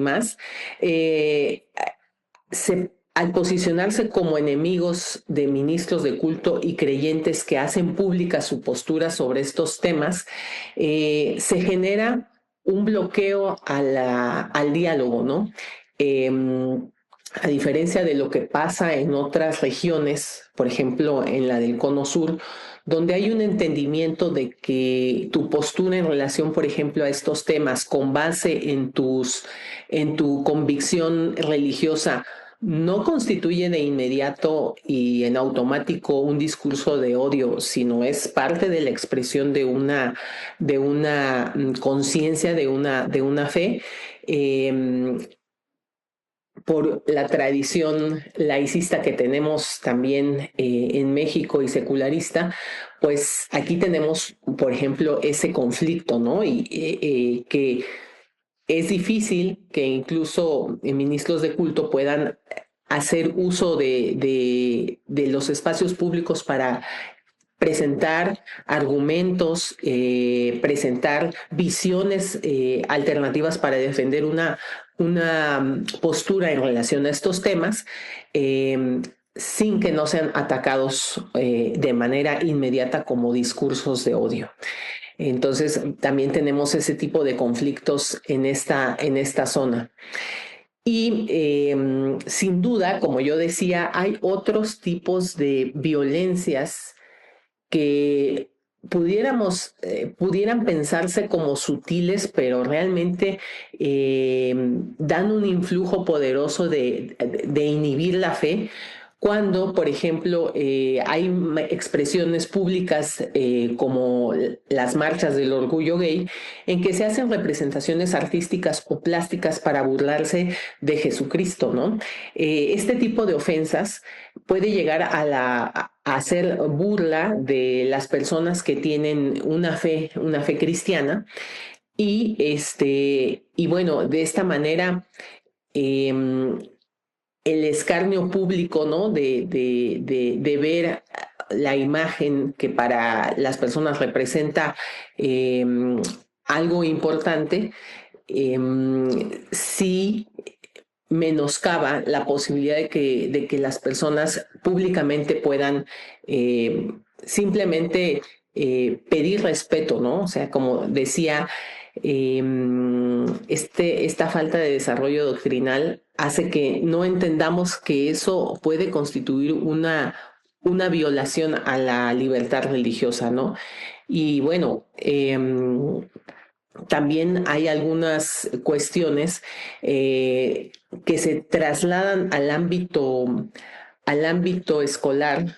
Por ejemplo, se ha dado con los temas de educación sexual y reproductiva, ¿no? En donde si algunos estudiantes señalan que de acuerdo a sus convicciones no están de acuerdo en las cuestiones del aborto o el uso de los anticonceptivos, pues son en el aula de clases insultados, segregados o bien un poco ridiculizados como personas no pensantes, ¿no? Entonces, sí son cuestiones que van derivando en conflictos en temas de libertad de religión.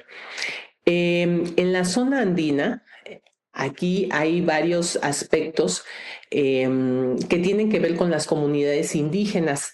Las comunidades indígenas pueden llegar a atacar a algunos de sus miembros cuando se convierten a la fe cristiana, y también les impiden que sigan visitando sus lugares ancestrales. En Perú se tiene noticia de que misioneros evangélicos no respetan a los pueblos indígenas que han decidido aislarse de manera libre y voluntaria e intentan imponerles su religión. En esta zona de los países andinos, un agente no estatal muy, digamos, distinto que hay que tomar en cuenta, además del crimen organizado, son las guerrillas. Ellos, junto con el crimen organizado, impactan altos grados de violencia que condicionan de una manera tremenda la libertad religiosa, ¿no? Hay lugares donde los ministros de culto no tienen posibilidad de hablar tanto en las homilías o cuando se dirigen en actos devocionales sobre las extorsiones, sobre los actos violentos que infringe el crimen organizado y las guerrillas, ¿no? E incluso se dice que algunos actos para poderlos llevar a cabo, peregrinaciones, fiestas, tienen que solicitar como permiso a quien de estos grupos tiene el control de la zona, ¿no? Entonces, para ejemplificar, pues, la fuerza con la que al menos estos dos actores no estatales en esta zona andina presionan a la feligresía. Y en esta zona también es importante destacar para los casos de Perú y Venezuela un tipo de violencia psicológica que desde luego implica la denegación de su libertad religiosa cuando los ministros de culto o los líderes pastorales agreden sexualmente a miembros de su feligresía, especialmente cuando estos actos se cometen en contra de personas vulnerables como jóvenes y niños, ¿no? O sea, situaciones así, pues desde luego implican un miedo, una violencia psicológica, un repliegue respecto de la posibilidad de seguir participando en la vida de una comunidad religiosa. Y también aquí en Colombia y Ecuador tenemos grupos radicales que vandalizan estatuas, templos y que generan temor en los creyentes que allí acuden, porque bueno, si llegas al lugar donde tú haces tu culto y está destrozado, o sea, si realmente sientes que tu integridad física puede estar también en peligro, ¿no?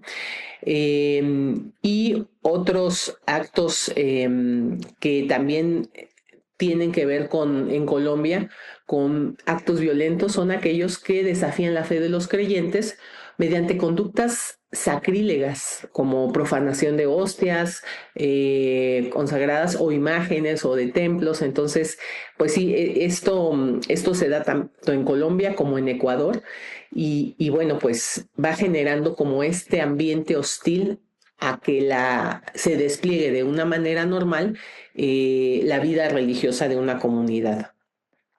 En el Cono Sur cabe mencionar que hay un aspecto complejo, por ejemplo, en Brasil se da un fenómeno en el que se entrecruza la criminalidad y la violación a la libertad religiosa. Fíjense que ahí encontramos que existen algunos grupos narcotraficantes que ellos se autodenominan pentecostales. Imponen a través de la violencia sus creencias religiosas, ¿no? Una deformación. Pero bueno, son grupos criminales que además intentan agregar un ingrediente religioso dentro de la violencia que infringen. Otro caso importante para lo que es el Cono Sur son ataques en contra de personas que practican religiones indígenas o de matriz africana, como todo lo que es la tradición guaraní o de matriz africana como la Umbanda y la Candomblé. O sea, son también minorías étnicas y religiosas que son discriminados, en muchos casos pues también por instituciones o simplemente por una sociedad mayoritariamente católica. En Argentina es llamativo la radicalidad que han alcanzado algunas acciones de grupos feministas, porque sí han llegado a destruir o vandalizar parte de los templos cristianos e iglesias católicas, ¿no? Aquí también en Argentina esto ha generado mucha polarización en la sociedad y bueno, pues es un aspecto que hay que tener en cuenta para esta región. Finalmente en el Caribe, aquí lo que más se observa son temas violentos en relación a la diversidad sexual. Por ejemplo, en Puerto Rico se ha documentado casos en que testigos de Jehová convocan a sus feligreses a una especie de audiencia judicial cuando alguno de ellos manifiesta una atracción por personas del mismo sexo, ¿no? O sea, y también se genera un fenómeno de exclusión de estas personas por parte de sus parientes más cercanos. A su vez, los testigos de Jehová también reportan que se les limita su libertad religiosa cuando ellos pretenden acudir a ciertos conjuntos residenciales a llevar su mensaje puerta por puerta, pero los habitantes de estos conjuntos residenciales pues les deniegan el acceso, ¿no? Entonces, esa también es como otro tipo de conflicto en el que está en juego la libertad religiosa. Se habla también que en República Dominicana hay una alta incidencia de profesores que estigmatizan y marginan a los alumnos que no toman parte de las actividades religiosas. Y en ciertos países de esta región caribeña es muy importante la acción del crimen organizado. Me refiero a la Guyana Francesa, a Haití y a Puerto Rico, ¿no? O sea, también esta falta de Estado de Derecho, donde es el crimen organizado el que gobierna, pues también, desde luego, pone en un gran estado de vulnerabilidad a religiosos, religiosas, laicos, sacerdotes, y en estos casos se han dado, particularmente y lamentablemente casos violentos en contra de ellos. Pero también en estos lugares, en estos países, están presentes las empresas madereras y petroleras que invaden los territorios de los pueblos sagrados, por ejemplo, en Belice, o ministros de culto, también escándalos como agresores sexuales en Puerto Rico, que como ya comenté, pues también impactan, ¿no? En los creyentes. Y en República Dominicana detectamos también un caso donde se entrecruza la discriminación y la violación a la libertad religiosa. Y aquí me refiero a que en República Dominicana pues ha llegado muchas personas huyendo de la violencia de Haití, pues han llegado a refugiarse aquí a República Dominicana. Pero incluso ha habido manifestaciones grandes rechazando, ¿no? que las personas de Haití ingresen, y sobre todo se oponen porque consideran que son personas con unas tradiciones religiosas de origen africano, pues que no son compatibles, ¿no? con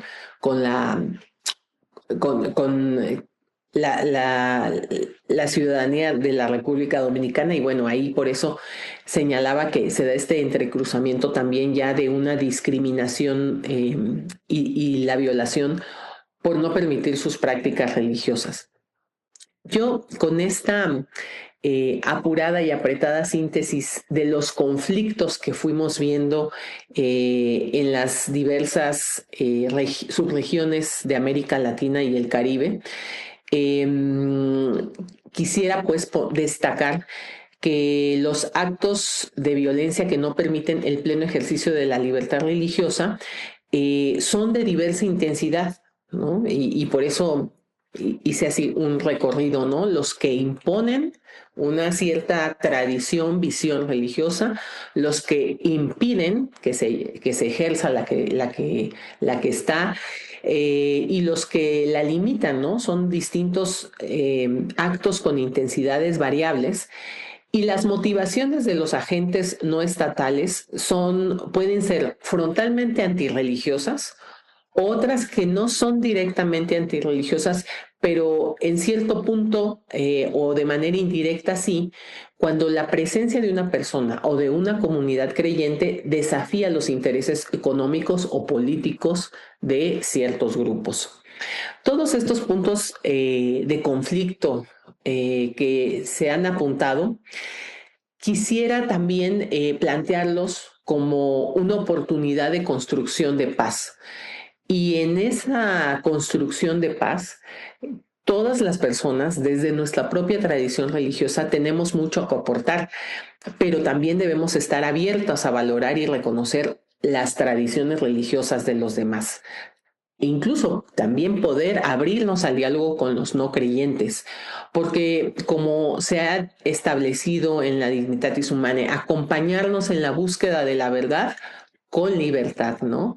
Es claro, pues, como decíamos, ya no somos esa sociedad que se fraguó bajo el crisol medieval, somos más bien herederos de una modernidad e incluso actualmente ya nos movemos en una posmodernidad bastante líquida, pero justamente por eso consideramos en esta investigación que la Dignitatis Humanae resulta de lo más actual, porque estamos en un momento en el que hay una gran necesidad de alcanzar certezas, o sea, de caminar hacia la verdad. Pero esto no debe ser sin nuestra razón. De hecho, el documento que se indicó del Papa Benedicto de la Navidad de 2005, cierra así, cierra invitando a un abrazo entre la fe y la razón, porque si bien no necesitamos pensar igual, necesitamos ser una sociedad dialogante, ¿no? Y la iglesia también tiene que ser dialogante con otras tradiciones, tiene que poderse pues abrir a otras miradas, pero también tiene que tener una propuesta clara para que pueda darse este abrazo que se dice en ese mensaje, ¿no? Entre la fe y la razón.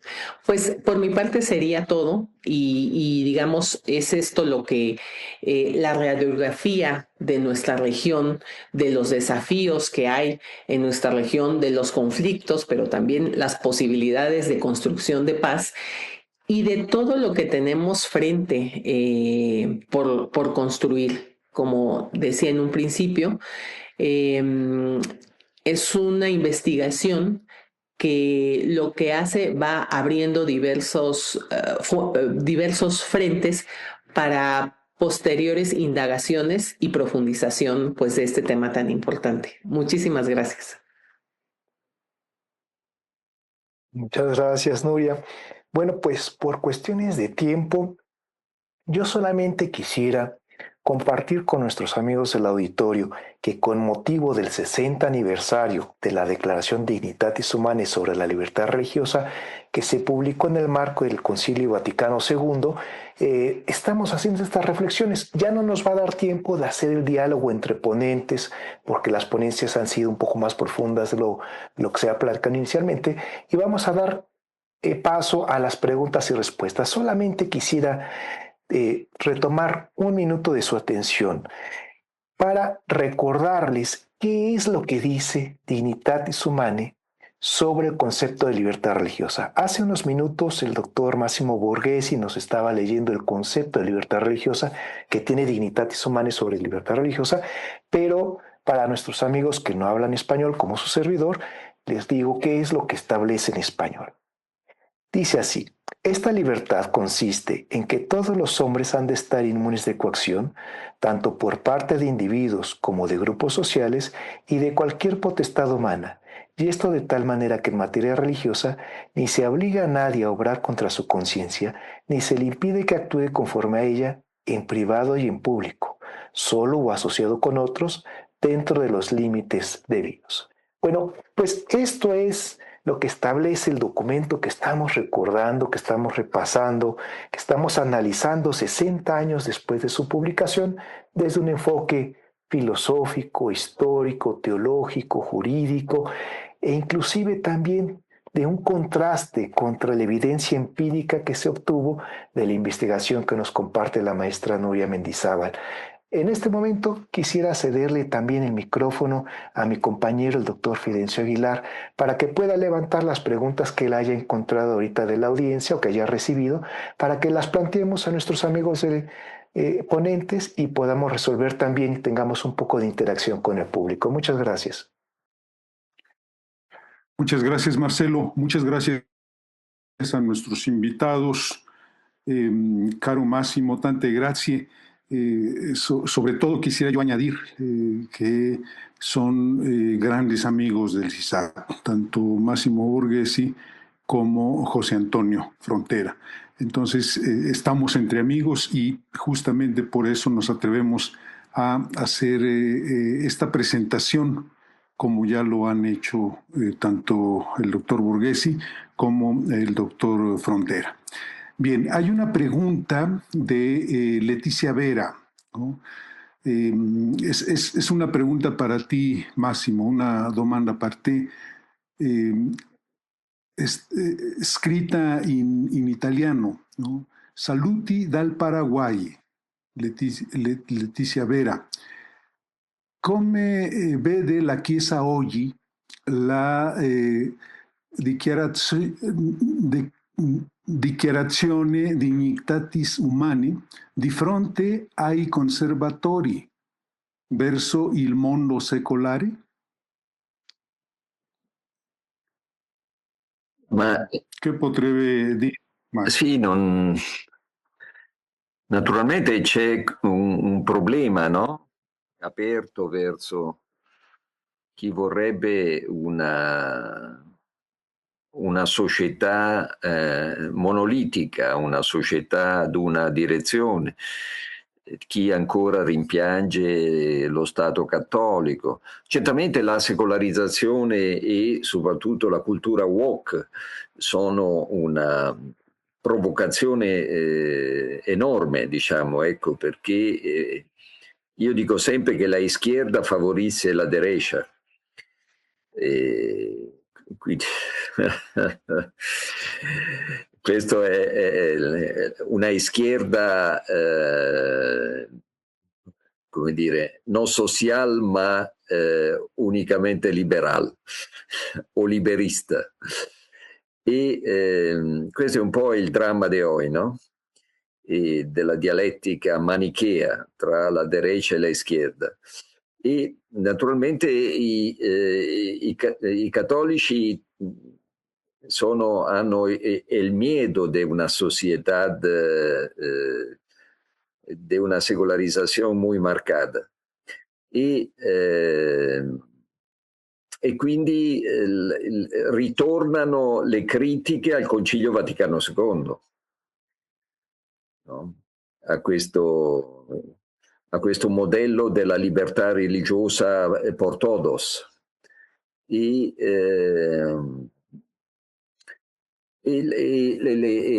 quindi molto continuano a vedere il Vaticano II come la fuente del progressismo, del modernismo. Quello che non si è capito, qui c'è un grosso problema di cultura cattolica, di pensamiento cattolico, perché el principio de la libertad religiosa no es un principio únicamente moderno, è el verdadero principio de la Iglesia nellos primos siglos. Io alcuni anni fa ho scritto un libro che è questo libro qui, Critica della teologia politica. Il sottotitolo è Da Agostino a Peterson, la fine dell'era costantiniana, dove ho analizzato la posizione della Iglesia nellos primos siglos, il primero, secondo, tercero e il quarto, e fino all'editto di Tessalonica di Teodosio, siamo nel 380 d.C., la Chiesa dei primi secoli ha sempre affermato il principio, che allora era rivoluzionario, della libertà di religione per tutti. Tutti i padri della Chiesa hanno affermato il principio della libertà religiosa.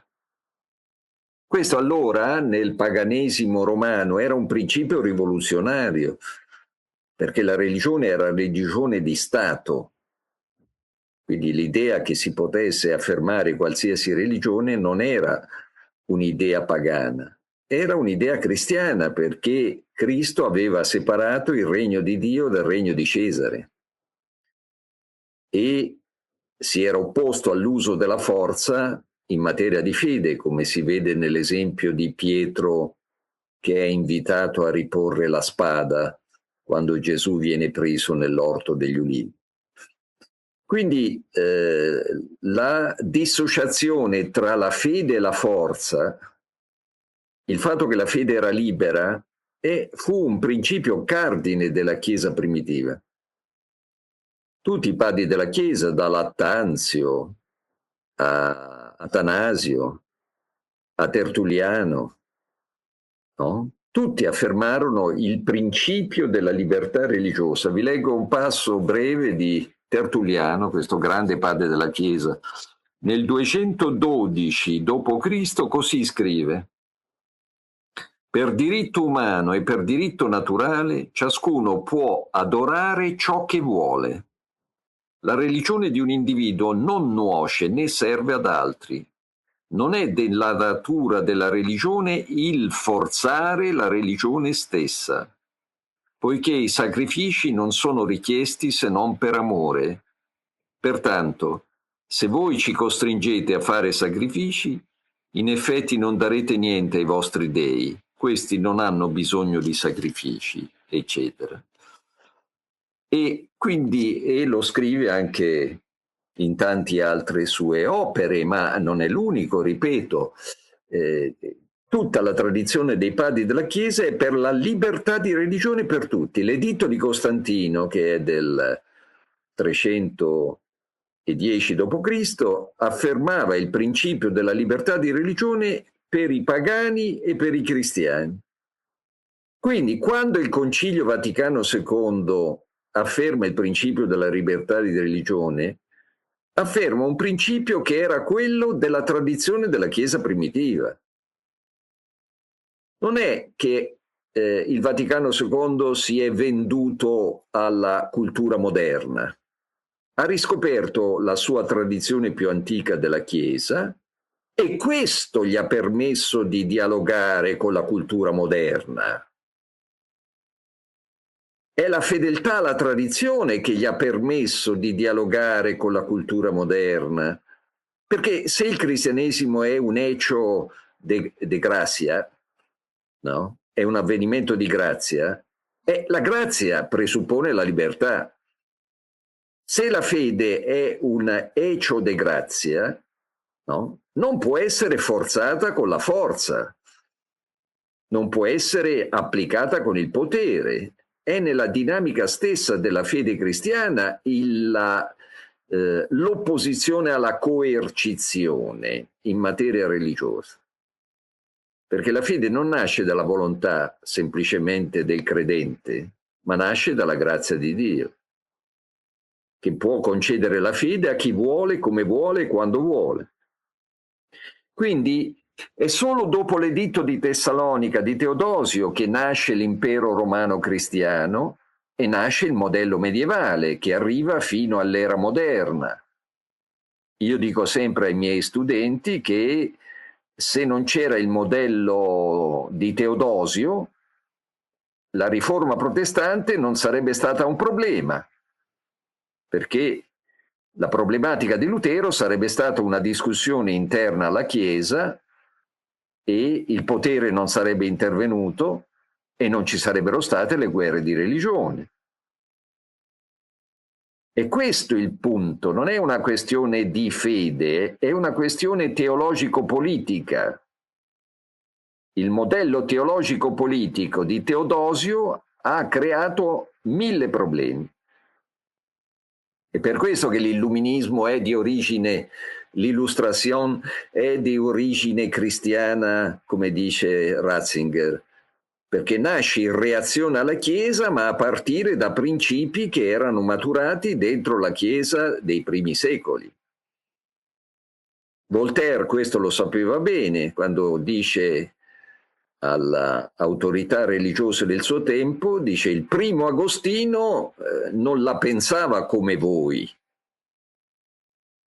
Quindi ancora nel 1700 si conosceva bene la prima tradizione della Chiesa, che era quella che difendeva la libertà della fede per todos. Ecco perché dico che oggi la controversia tra i conservatori e i progressisti è una falsa dialettica che nasce dall'ignoranza. se si conoscesse bene tutta la tradizione della Chiesa, si saprebbe che quel principio della libertà religiosa non nasce perché la Chiesa si è venduta alla cultura laica, ma perché la Chiesa ha riscoperto la sua antica tradizione, che era quella che era stata coperta dalla teologia politica di Teodosio in poi.